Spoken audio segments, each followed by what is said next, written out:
தரிசனமாலய தரிசனம்.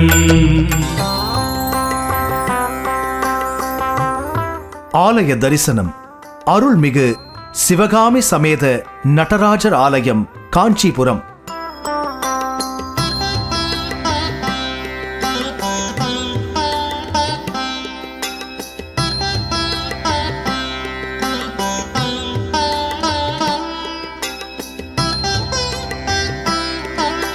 காதலாகி கசிந்து கண்ணீர் மல்கி ஓதுவார் தம்மை நன்னெறி தொய்ப்பது வேதம் நான்கினும் மெய்ப்பொருளாவது நாதன் நாமம் நமசிவாயமே.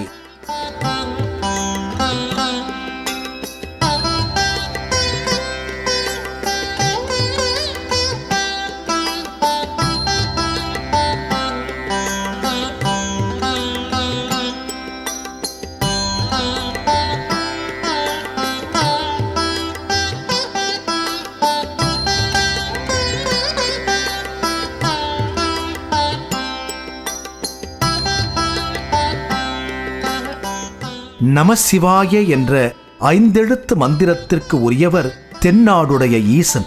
அவர் எந்நாட்டவர்க்கும் இறைவன். அங்கிங்கனாதபடி எங்கும் நிறைந்திருக்கும் ஈசன் சிவலிங்க திருமேனி தாங்கி அருளும் திருத்தலங்கள் எண்ணிக்கையில் அடங்காதவை.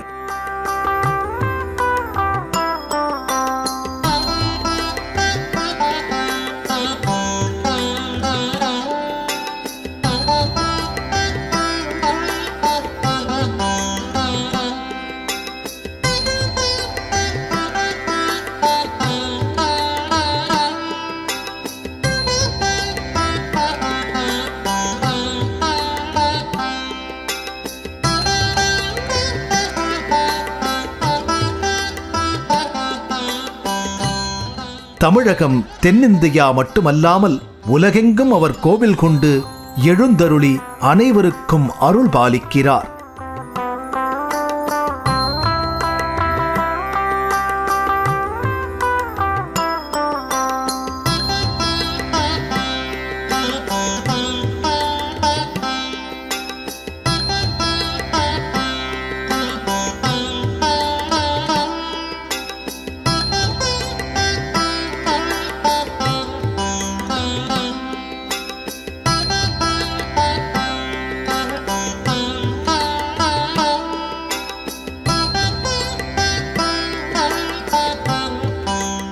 சிவலிங்க திருமேனி தாங்கி நின்றாலும் ஈசனின் மூர்த்தங்கள் 64 என்பார்கள். ஆய கலைகள் 64 என குறிப்பது போல இது என்று சொல்வார்கள். இவரது திருமூர்த்தங்களில் மிகவும் அவசியம் குறிப்பிடப்பட வேண்டியது ஆடல் வல்லான் திருமூர்த்தமாகும்.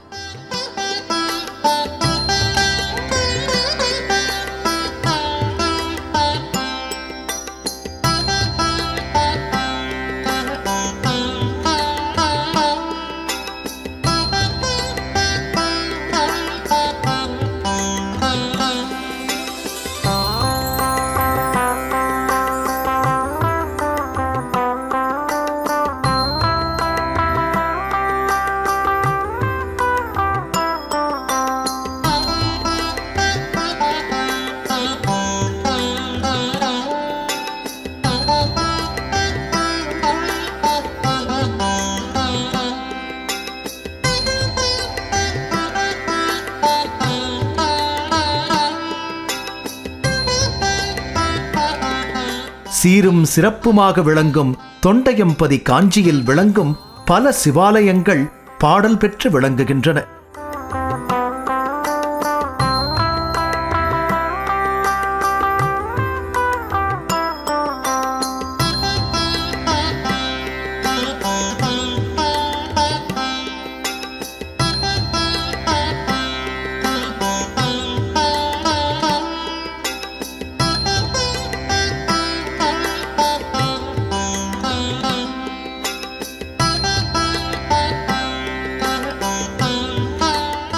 கோவில் நகரம் என்று அழைக்கப்படும் காஞ்சிபுரத்தில் ஸ்ரீ சிவகாமி சமேதராக ஆலயம் கொண்டுள்ளார். மூர்த்தி, தலம், தீர்த்தம் என மூன்றும் சிறந்து விளங்கும் ஸ்ரீ காமாட்சி அம்மன் குடிகொண்டிருக்கும் காஞ்சி மாநகரில் பாய்ந்தோடும் வேகவதி ஆற்றின் தென்கரையில் அமைந்துள்ளது ஸ்ரீ நடராஜர் ஆலயம்.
இது பல நூற்றாண்டுகளை கடந்த ஆலயம் என்று சொல்கிறார்கள். நீண்ட நெடிய கோவில் மண்டபம், அதன் கடைசியில் மூலஸ்தானம். மூலஸ்தானத்தின் வாயிலின் 2 பக்கமும் நெடிதுயர்ந்த துவாரபாலகர்கள். கருவறையில் கம்பீரமாக இடது காலை தூக்கி ஆடும் நிலையில் எழுந்தருளியிருக்கும் நடராஜர் கற்சிலை வடிவில் காட்சி தருகிறார். அவரின் காலடியில் அசுரன் வதைபட ஆனந்த தாண்டவ கோலத்தில் அமைந்திருக்கிறார். அருகில் சிவகாமி அம்மை.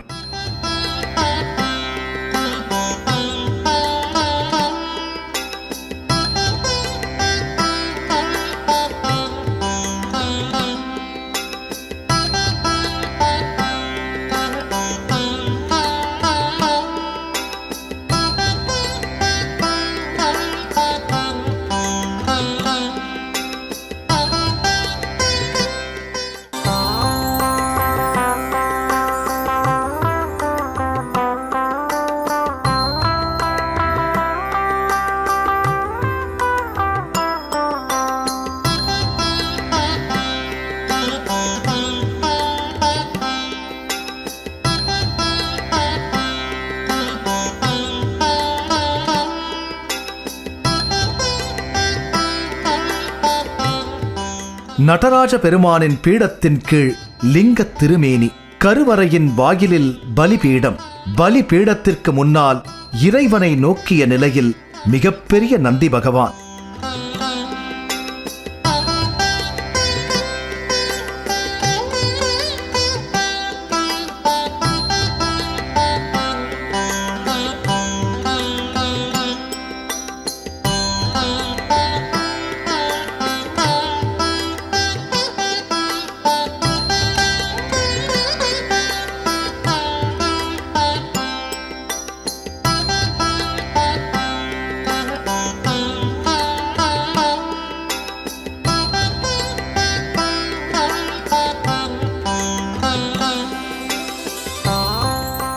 இந்த கோவிலில் ஒரு சிறப்பு உண்டு. அது என்ன? அனைத்து நடராஜர் கோவில்களிலும் நடராஜர் மூர்த்தம் ஐம்பொன் உலோகத்தில் அமைந்திருக்கும். ஆனால் இந்த கோவிலில் அழகிய கருங்கல் வேலைப்பாட்டில் அமைந்திருப்பது சிறப்பு. இப்படி ஒரு அமைப்பை வேறு எங்கும் காண முடியாது என்பார்கள்.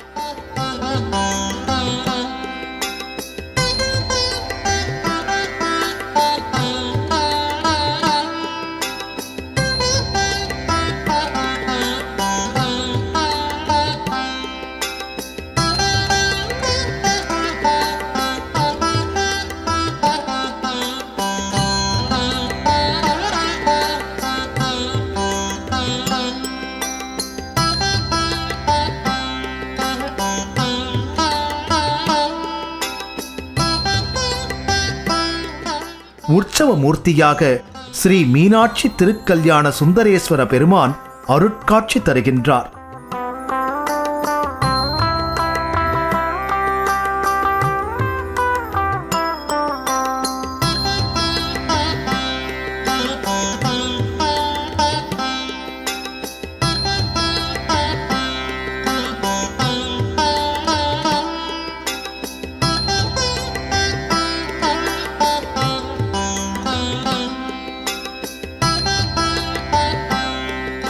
திருமண தடை நீங்குவதற்கு இவரை வேண்டி வழிபட்டால் நன்மை நடக்கும் என்கிற நம்பிக்கை இங்குள்ள பக்தர்களுக்கு இருக்கிறது.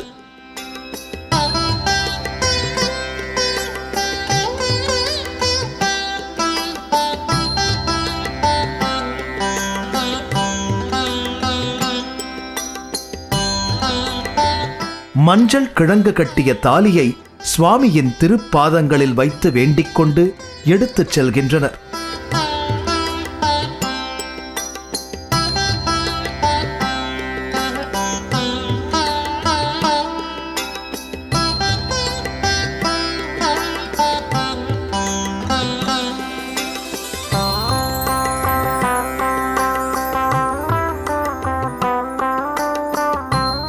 பிரகாரத்தில் ஸ்ரீ வலம்புரி விநாயகர் முதலாவதாக காணப்படுகிறார். அவரை அடுத்து வள்ளி தெய்வானை சமேத ஸ்ரீ முருகப்பெருமான் அமைந்திருக்கிறார்.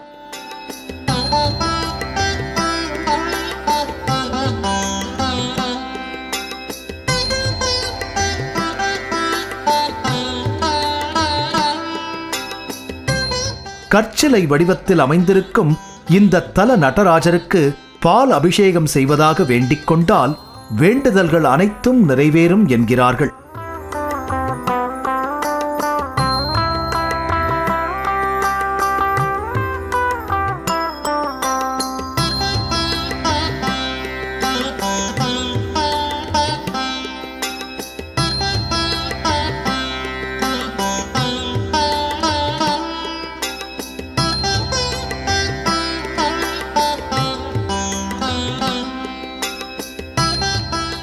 இங்கு அமைந்திருக்கும் ஸ்ரீ நடராஜ பெருமானுக்கு வருடத்தில் 6 அபிஷேகங்கள் சிறப்பாக நடைபெறக்கூடியவை.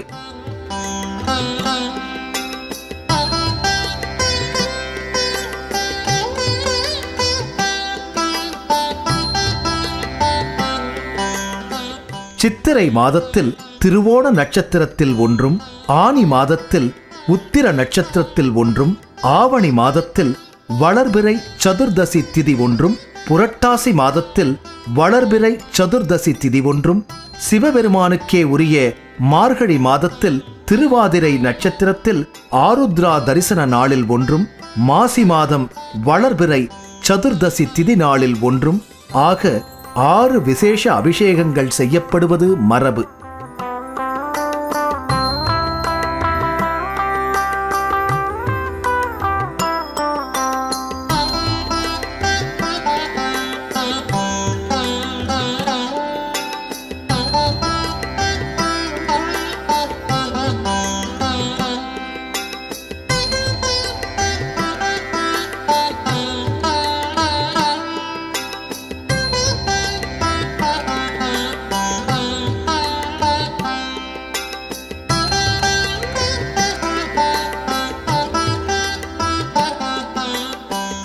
இந்த சிவகாமி சமேத நடராஜர் ஆலயம் சிதம்பர திருத்தலத்தில் கூட மூலவர் இடது காலை தூக்கி ஆடும் கோலத்தில் அழகிய கற்சிலை வடிவத்தில் காட்சி தருகிறார். இங்கும் அவர் தனது இடது காலை தூக்கியாடும் ஆனந்த தாண்டவத்தை காண்பதற்கு கண் கோடி வேண்டும்.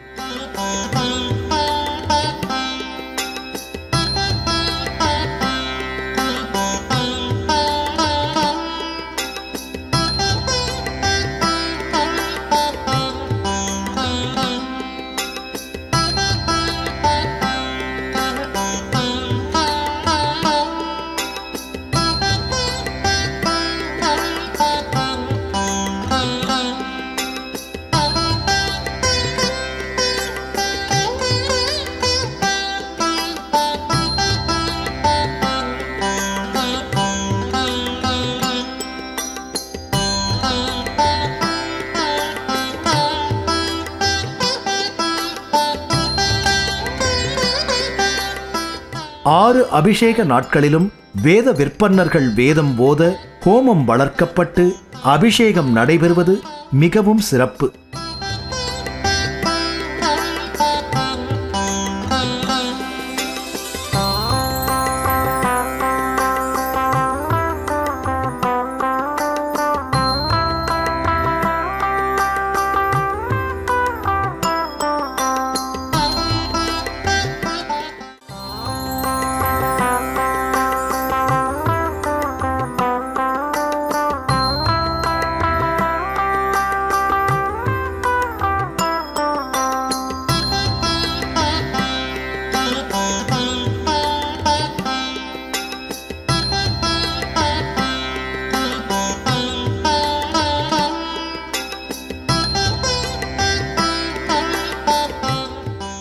தேவர்களின் பகல் பொழுதின் இறுதி மாதம் ஆனி. இந்த மாதத்தில் தேவர்கள் மாலை நேரத்தில் பூஜைகள் செய்வதாக சாஸ்திரங்கள் சொல்கின்றன.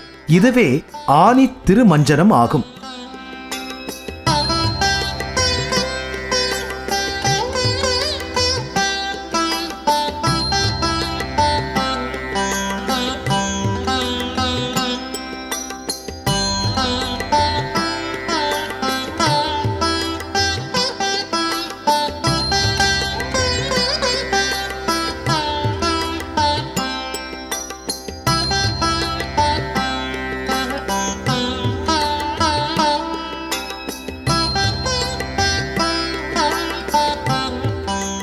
மார்கழி மாதம் தேவர்களுக்கு வைகரை பொழுது, மாசி மாதம் காலை பொழுது, சித்திரை மாதம் உச்சி காலம், ஆனி மாதம் மாலை பொழுது, ஆவணி மாதம் இரவு பொழுது, புரட்டாசி மாதம் அர்த்த ஜாமம்.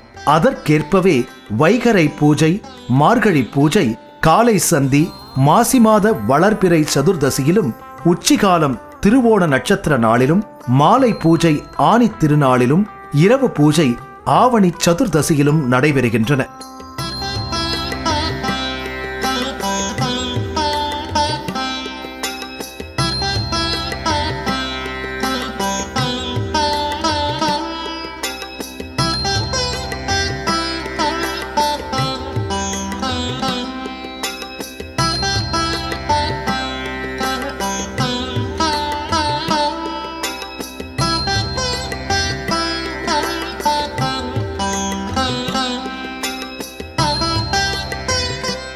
புரட்டாசி மாதம் வளர்பிறை சதுர்தசியில் அர்த்தஜாம பூஜை நடைபெறுவது ஐதீகம்.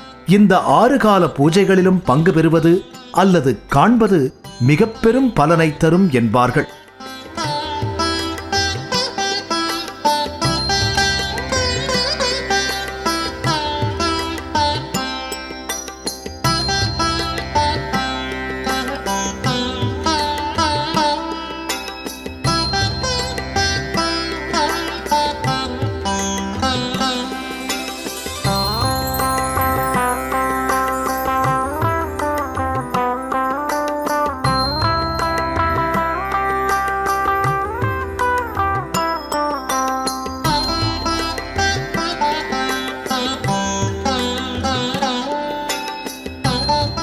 ஸ்ரீ நடராஜ பெருமானின் அபிஷேக காட்சியை காண்பவர்கள் வாழ்வில் எல்லா நலன்களையும் பெறுவர்.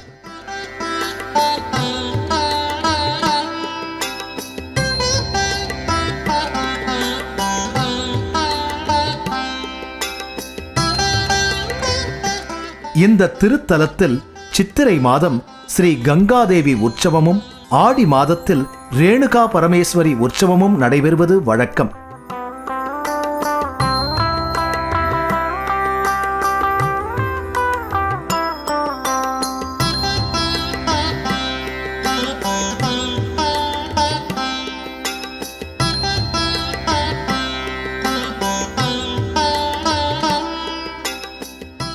ஸ்ரீ கங்காதேவி உற்சவத்தின் முதல் நாள் இங்குள்ள ஸ்ரீ தாத்தா ஈஸ்வரர் குளக்கரையிலிருந்து ஜலம் திரட்டுதலும், 2ஆம் நாள் இரவு 12 மணிக்கு ஸ்ரீ கங்கையம்மனின் சிறப்பு வீதி உலாவும் நடைபெறுகின்றது.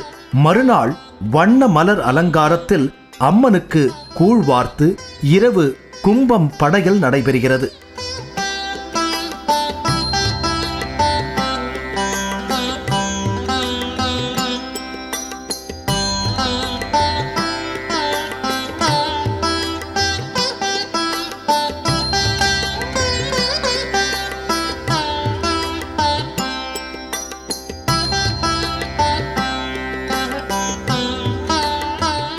அதேபோல ஸ்ரீ ரேணுகா பரமேஸ்வரி அம்மனுக்கும் சந்தாலீஸ்வரர் கோவிலிலிருந்து ஜலம் திரட்டி 2ஆம் நாள் வண்ண மலர்கள் அலங்காரம், 3ஆம் நாள் காலை சாத்துப்படி மற்றும் கும்பப்படையல் என மிக விமர்சையாக நடைபெறுகிறது.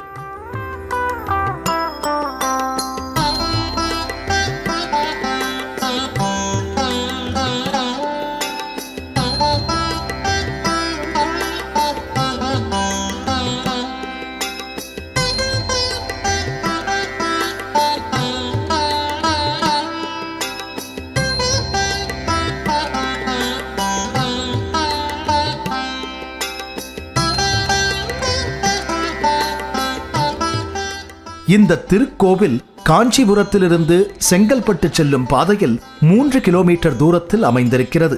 ஆலய தரிசனம் காண்போம், இறையருள் பெறுவோம்.